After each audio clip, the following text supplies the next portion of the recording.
The dead man switch is broken on my lawn mower. When you squeeze on the dead man on the handle, it does not move the switch at the engine. You can with effort override the switch at the engine by clamping it on. There is nothing obvious wrong.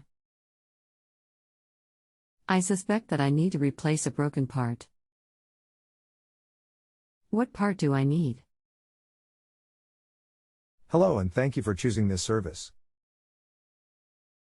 My name is XXXXX XXXXX. I will do my very best to get you the answer you need to your question. The part that you need to replace is the cable that goes from the dead man on your handle to your engine. Your cable is worn or stretched. This is preventing proper movement when you squeeze on your dead man on your handle. Replace this cable and your mower will be just fine. Thanks. If you have a home improvement or appliance question and want to chat with an expert, now visit JustAnswer.com/YTHI.